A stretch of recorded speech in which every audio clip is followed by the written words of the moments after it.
Hi, what's going on, everybody? Welcome back to Philosophy Insights. Today, Philosophy Insights did some special editing of Jordan Peterson's lecture, and I hope you enjoy the content. I was dreaming that there was a small object. It was a circle, a sphere about this big, and it was floating on top of the Atlantic Ocean. And I had a kind of a bird's eye view of it, and I was following it along, like maybe, like a drone would follow behind an object. And it was floating, and it was really zipping along, man. It was really, really fast.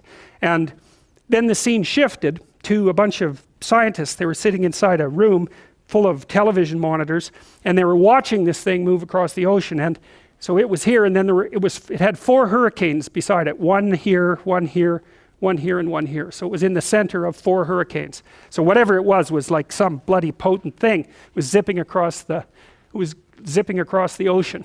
Then the scientists got a hold of it, I guess, and the scene shifted, and I was in a museum, like an old Victorian museum. And this ball, was now inside a wood, so imagine a wood stand with a glass case on top of it. It was inside the glass case, and it was floating, and it was sort of pulsing a little bit. And so inside the room, there was Stephen Hawking and the American president.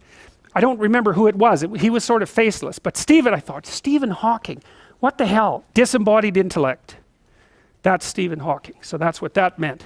And the president, well, he's just the symbol of order. And so this thing, whatever it was that was surrounded by these winds, had been placed into a category system, right? It was in a museum. It was boxed in. It had been conceptualized and categorized, partly by disembodied intellect, that was Stephen Hawking, and partly by social order. And so there's a Binswanger boss thing going on there. The thing pulses and is alive, so it's got its own power, but it's also encapsulated in a category system. So I'm a third-person observer in there. I'm not in the room, I'm just seeing this. So that was fine. So the next thing that happened, oh yes, one of them described the features of the room. Its walls were 7 feet thick. They didn't want this thing going anywhere. And it was made out of titanium dioxide. I thought, what the hell's that? Well, it's a paint.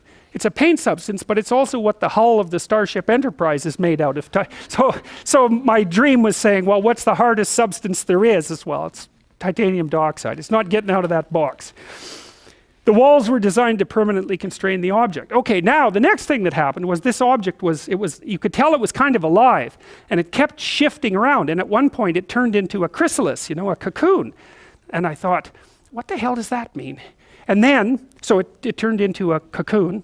And I don't know if you've seen a chrysalis when it's just about to hatch, but it twitches around, It's alive, that thing. So they're very strange things. And then at the end, it turned itself into a pipe, like a meerschaum pipe.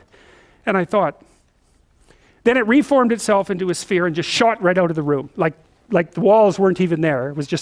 It decided it was gone, bang, it was gone. And I woke up and I thought, what the hell does that mean? It took me forever to figure this out. So then, about 2 years after experiencing this dream, I was reading Dante's Inferno. In the 9th canto, a messenger from God appears, so Dante goes down into hell, right? And it was Dante's attempt to describe, it's brilliant. So imagine that you go to a bad place psychologically, right? So your life has collapsed, and that's terrible, but then you're trying to figure out what you did wrong and how you're to blame for it. And so what you do is a descent into your own foolishness and stupidity, level by level by level. And that's what Dante was trying to explain. That's what that hell was. Levels of catastrophe, and there's something right at the bottom. And he found that it was betrayal that was at the bottom. So in any case, I was reading that, and there's a line in there that made me remember this dream, because I tried to figure out this dream for years. In the 9th canto, a messenger from God appears in hell to open the gate of Dis, which is barring the divinely ordained way of Virgil and Dante. The approach of this messenger, an angel, is preceded by a great storm described in the following manner. Suddenly there broke on the dirty swell of the dark marsh a squall of terrible sound that sent a tremor through both shores of hell, a sound as if 2 continents of air, one frigid and one scorching, clashed head-on in a war of winds that stripped the forests bare, ripped off whole boughs and blew them helter-skelter along the range of dust. It raised before it, making the beasts and shepherds run for shelter. So that was like a herald of the arrival of this messenger. It's a very powerful scene, and I thought about this dream with this thing with the 4 storms. So The pipe thing, that took me forever to figure out. And I finally remembered this painting by Magritte. This is not a pipe. Right. So what does that mean? Well, what it means is the representation is not the thing. It's a very famous painting, right? The representation is not the thing. Well, even the perception is not the thing, and that's what the dream was trying to get at. It's like this thing that was so powerful and so capable of transforming could be encapsulated temporarily within a conceptual system, but whenever it decided to leave, it was just going to leave. And so what it was referring to was the potential that there is inside objects. So, for example, and it's such a complicated thing to explain, nobody knew what cell phones were going to do. You make the cell phone, you think you know what it is. You don't know what it is. No one knew what the birth control pill was going to do. You make it, you think you know what it is. You have no idea what it is. And it's going to do some of the things you think it will do, and it's going to do a bunch of things you have no idea about. And that's because the things are more complex than they look. They're multidimensional, and they have, I wouldn't say a life exactly, but they have an intrinsic complexity that tends to unfold across time, and it's only somewhat predictable. And so you have things under your control and in your grasp to some limited degree, but at any point, it's like the switch in the yin-yang symbol. At any time, chaos can collapse into order, or order can collapse into chaos.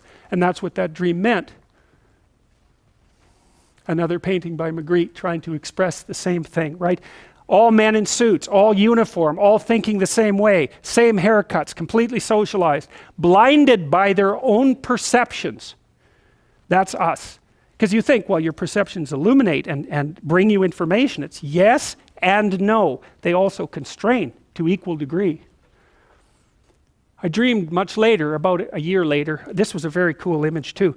You know that image that I think is it Da Vinci or Michelangelo, of the man inscribed in the square inside the circle? It's a very famous image. Well, it was like that, except it was a cube and not a square. And so there was a kind of a faceless person, almost like a mannequin, inside this cube, and he was suspended about 2 feet off the ground.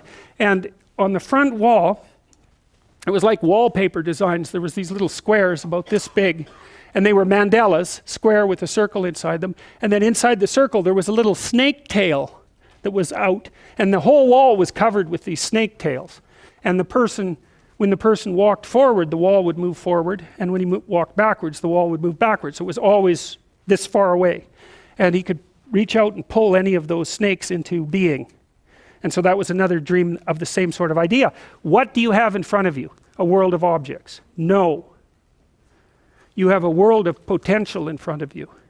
And you can interact with any aspect of that potential, and while you're doing so, you realize it. You pull something into being that wouldn't have been there before, and what you see in front of you is a wall of potential. The potential is not infinite because you're constrained, but it's for all intents and purposes, it'll do you just fine. It's more potential than you could ever need. And so the dream, dreams are at the forefront of thinking. They get there before you. The creative imagination is at the forefront of thinking. It's trying to, if you think that you're moving out into the unknown to gather new information, what gets there first is the imagination. Obviously, that's what Piaget said about children as well. You imagine it first, then maybe you can represent it in speech. And the dream is part of that imaginative process. That's what artists are doing. They're going out into the unknown and representing it imaginatively. And so, well, what does that painting mean? Well, if the artist knew that, he'd just write it down, right? The art is beyond what's articulable. Otherwise, it's not art. It's just propaganda. So the artist and the dream, they're out on the frontier, right? That's the open imagination. And so when you're conceptualizing new things, the dream and the imagination can bring you places that you don't even know that you can go. And it's a mystery too. It's like, I don't know how I figured this out. It was as if the figuring out manifested itself inside me, because that's the experience in a dream, right? You don't feel, I dreamed this up. You feel, I had a dream. Where did that come from? It springs out of the unknown and offers something to you. Man's option to respond to this claim or to choose not to do seems to be the very core of human freedom. Here's pathology as conceptualized by the phenomenologists. It's a very interesting way of thinking about it. Existential guilt and fear as debt to possibility. Well, so there's this idea, it's like an existential idea, that you have some problems, in your life. Well, the part of the Dasein is the sense of responsibility that you have to address those problems. It's part and parcel of the way that human beings manifest themselves in the world. So part of your pathology would be failure to bear the responsibility for your being, and the sense that you have a debt to existence. And according to the phenomenologists, that's built right into the sense of your being. Failure to shoulder existential burden results in neurotic guilt and fear. It's a remarkable conceptualization. Unpaid debt to existence. Clean up your room. Right, well, that's a good place to start. Stop.